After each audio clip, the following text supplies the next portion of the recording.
நம்ம மதுரையிலேருந்து தேனி போகிற வழியில் இருக்கிற செக்கானவனியில் கவர்மெண்ட் ஆஸ்பத்திரிக்கு எதிர்த்தாப்பில் தாங்க நம்ம ரோகி ஸ்டிக்கர் அமைஞ்சிருக்கு. நம்ம கடைக்கு திருமங்கலம் பக்கத்துலேருந்து ஒரு தம்பியை வந்திருந்தாங்க. ஏன்னா அவங்க இன்ஸ்டாகிராமை தொடர்ந்து ஃபாலோ பண்ணிக்கிருக்கான். நீங்கள் ஸ்ப்ளெண்டரில் அந்த கேரளா ஸ்டைலில் போட்டிருந்தீங்க, அதே மாதிரி எனக்கும் கேரளா ஸ்டைலில் போகணும், ஆனால் ரோஸ் அண்ட் ஒயிட்டில் போடணும் அப்படின்ட்டார். சரி தம்பி, ரோஸ் ரொம்ப பிடிக்குமா அப்படின்னா, எனக்கு ஃபேவரட்டே ரோஸ் தாங்க அப்படின்றதுனால அந்த டேங்கு எல்லாமே ரோஸும் ஒயிட்டும் வர மாதிரி அந்த கேரளா மாடலே போட்டிருந்தோம். அந்த பசங்க நம்மளுடைய வசதிக்காகவே எல்லாத்தையும் கலட்டிட்டு வந்துட்டாங்க. கலட்டிட்டு வந்தால் இன்னும் சிறப்பாக இருக்கும்னு ஏற்கனவே ஒரு வீடியோவில் போட்டதுனால அவங்க ஃபுல்லாக பாட்டாக எடுத்து வந்ததுனால நாமளும் பொறுமையாக அந்த கேரளா ஸ்டைல்லே போட்டிருந்தோம். ஏற்கனவே கேரளா ஸ்டைலில் போட்டிருந்ததை பார்த்தனால அந்த பசங்களுக்கு ரொம்ப ரொம்ப ஒரு இன்ட்ரெஸ்ட்டோடு அதை பார்த்துக்கிருந்தாங்க.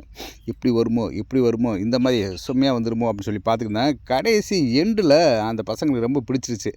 சூப்பர்ண்ணே, நாங்கள் திருமங்கலத்துலேருந்து வந்திருக்கோம், செம்மையாக இருக்குது அப்படின்னு சொல்லி அந்த பசங்க ரொம்ப மகிழ்ச்சியோடு ஊர் கிளம்புனாங்க. அந்த பைக்கும் அவ்வளோ அழகாக இருந்துச்சுன்னு சொல்லலாம், அந்த கேரளா மாடல். இந்த மாதிரி வீடியோக்களை தொடர்ந்து நீங்கள் பார்க்கணும்னா நம்ம சேனலை ஃபாலோ பண்ணிக்கிட்டே இருங்க.